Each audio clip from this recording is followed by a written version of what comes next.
Hello everyone, welcome back to Unraveling Politics, a weekly political analysis show. So we are back after about 2 weeks. We didn't have an episode last week, and here we are again. That was announced in advance, if you didn't know. And then I've graduated college, so that's great for me, I guess. I will be going to graduate school. Unfortunately for me, though, I'm still going to be doing assignments because I'm going to graduate school.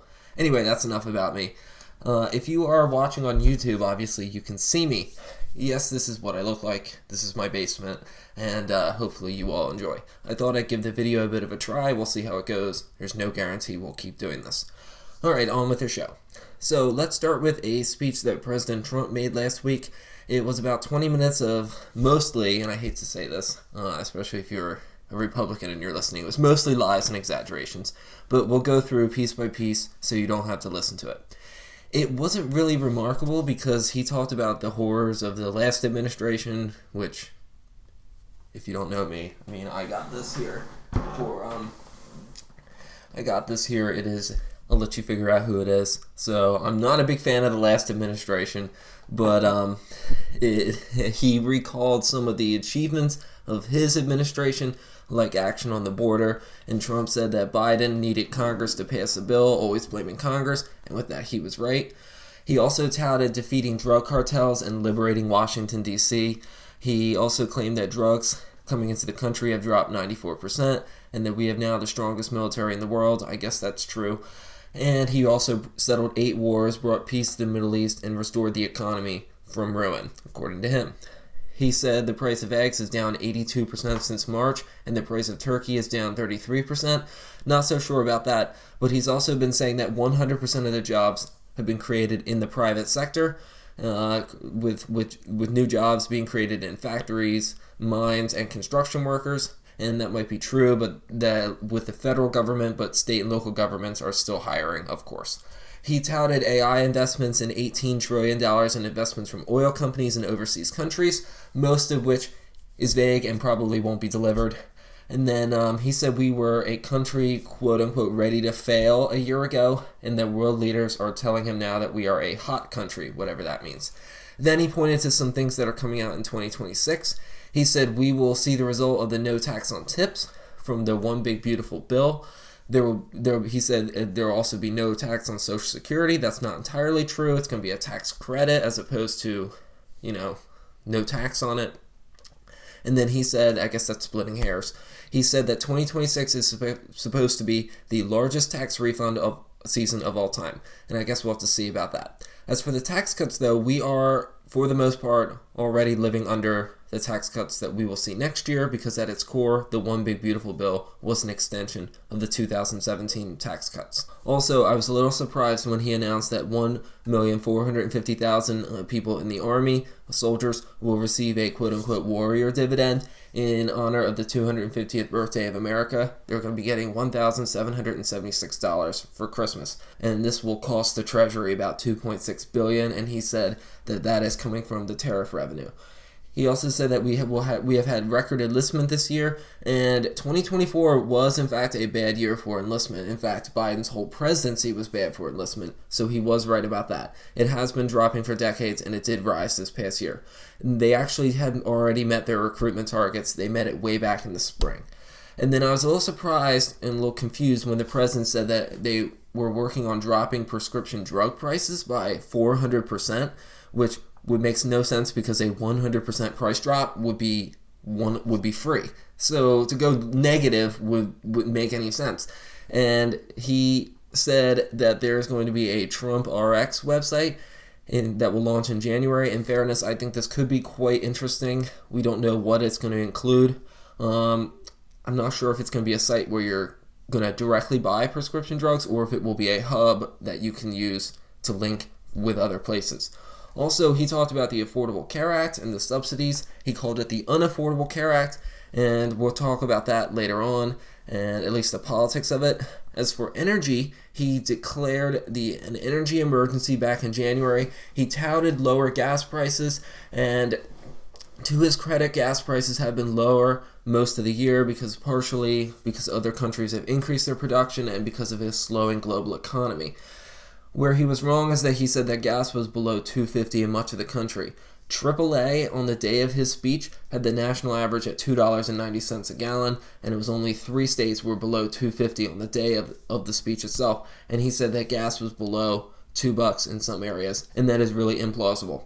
And I am sure there are a handful of stations in the South or in the Plain States where gas tends to be cheaper, and gas was below $1.99. But no state is anywhere close to having gas below $2 across the entire state. Considering that the wholesale price of gas is about $1.70, and then you add taxes on top of that, that's already $2. And you can't forget about the transport costs or the profit for gas stations, so easily debunkable. Then this part caught my attention. He said mortgage costs will have dropped by about $3,000 this past year, which is hard to see how he did that, and if it did, then how he had anything to do with it. He will also announce the next federal chairman to replace Jerome Powell before the year is over, and that this chairman will lower rates rapidly. And of course, it's not only up to the chairman. He said there will be aggressive housing reforms, and it immediately pivoted to immigration, and makes me think that whatever reforms that he has planned will be immigration related. I don't see how that will help ordinary Americans. He said the housing crisis has been made worse by taxpayer-funded migrant housing. Congress is working on legislation to establish federal guidelines for zoning laws and to create pattern books of pre-approved home designs. And I'll tell you this though, when demand is high and supply is low, prices are usually very high. However, supply has not caught up to meet this demand, which means that there is something preventing house building. It could be zoning restrictions, it could be lack of carpenters and electricians and HVAC guys or plumbers and more to build these houses. It could be NIMBY people, mostly on the left, stopping housing construction. The list goes on and on. However, I know if I were president, I would probably make constructing new housing and stopping corporate landlords from buying up all the housing stock my first priority. In fact, it might be my only priority.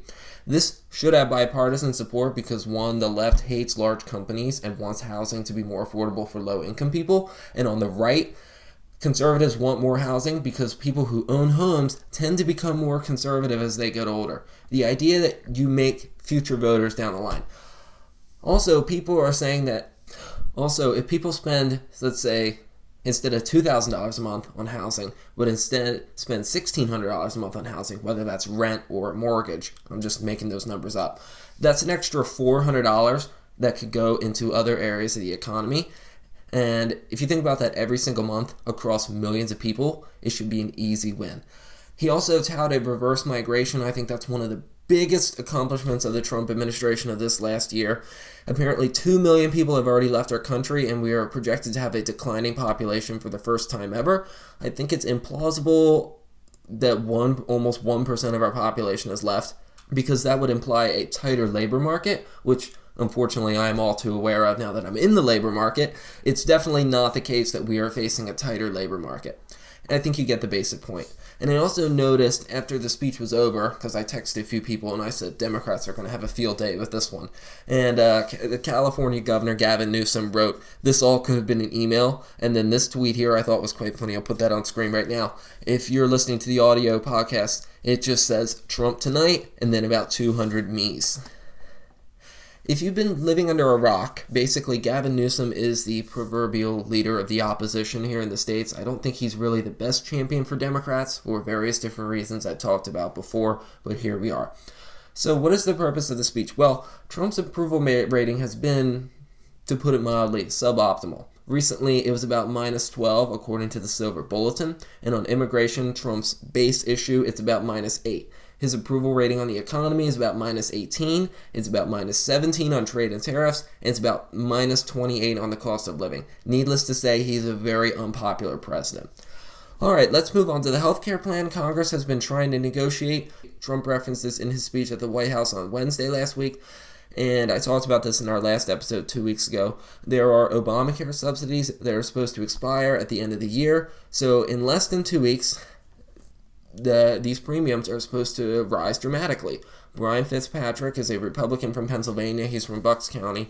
He presented a vote to extend subsidies for 2 more years with some amendments, and then they pulled it, probably realizing it would fail. And what I thought was really interesting was the reasoning. Speaker Johnson, he said, and I thought this was a little odd, there's a dozen members in this conference that are in these swing districts who are fighting hard to make sure that they reduce costs for all of their constituents. And many of them did want to vote on this Obamacare COVID-era subsidy that Democrats created, unquote. He said, we looked for a way to allow for that pressure to release the valve, and it was just not to be. We worked on it all the way through the weekend, in fact, and in the end, that there was not an agreement. It wasn't made. So, if you ask me, he said they worked through it all weekend long. This would have been the weekend before, the one that just ended, and I don't know if I believe that one. So, it sounds like that the speaker threw moderate members under the bus. I'm starting to suspect them saying that they were going to vote on this all was just a performance. And remember, this was the reason the government shutdown happened a couple of weeks ago. They said they were going to do it, then they gave up and said that there was some invisible force that made it impossible. Mike Lawler is a more moderate Republican from New York. He said, I am pissed for the American people. This is absolute bull.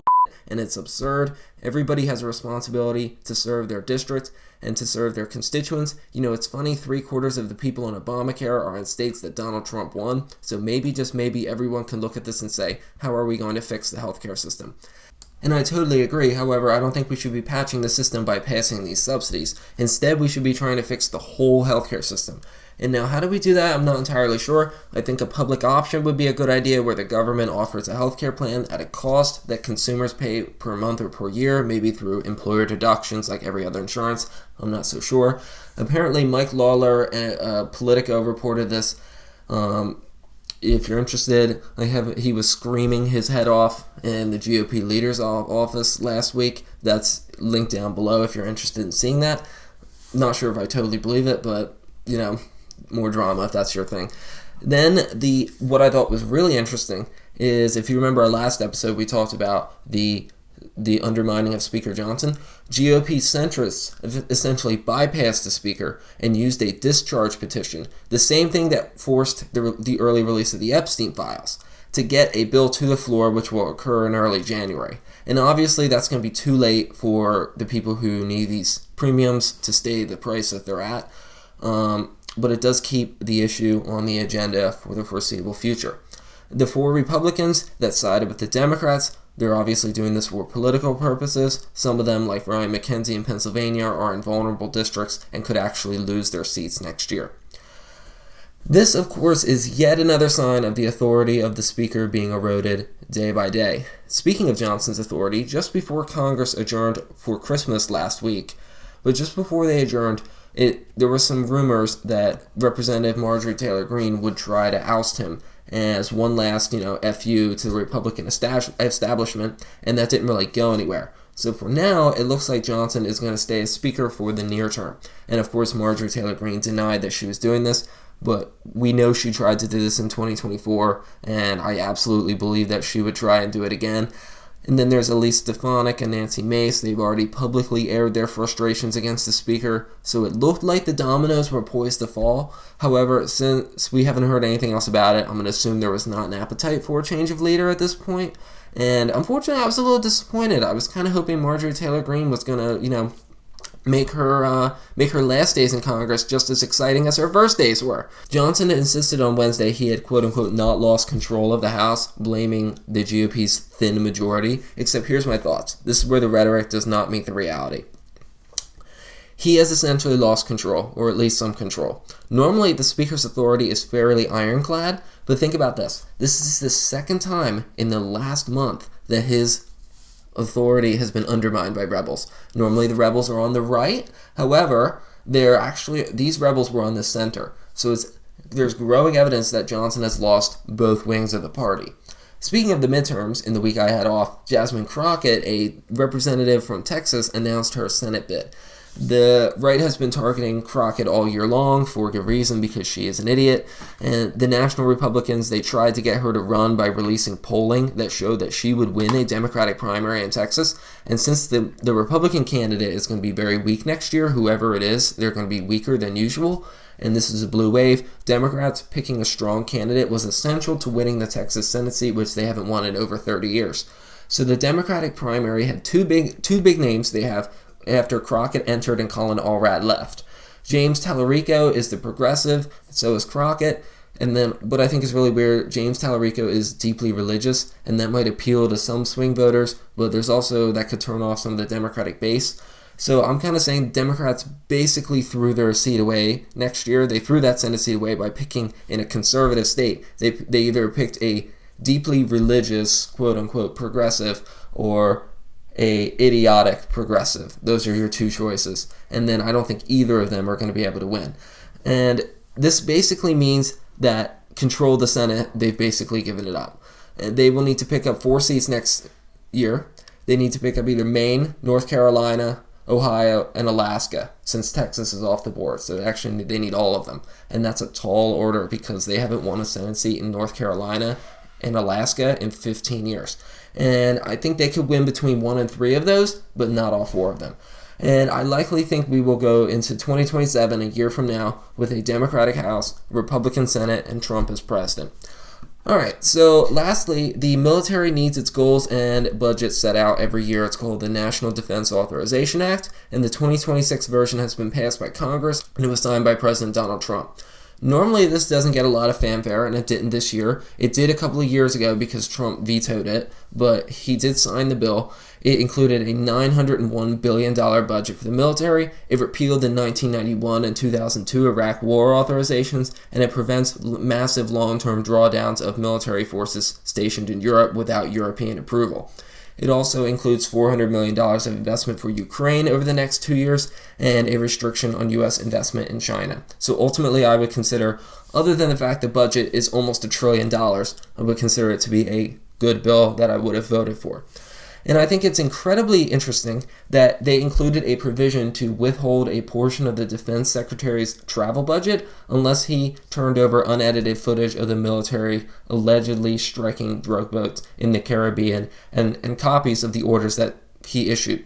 So in a way, they're trying to force the administration's hand because Congress ultimately holds the power of the purse. And notably, it didn't include anything about air safety, which has been a big issue since, remember, when the plane crashed in the Potomac. And it also didn't include anything about IVF. Alright, so next week we're going to be talking about elections around the world to watch in the coming year. We're almost at the end of the year, believe it or not. I hope you have a Merry Christmas, as always. Not every podcast is going to be videoed, but I thought we'd give it a try. Hopefully you like it. If you do, leave this video a like. If you're on YouTube, leave a comment down below and share with your family and friends. That's all for now. Thank you for tuning in, and as always, please let me know your thoughts in the comments below. Bye-bye.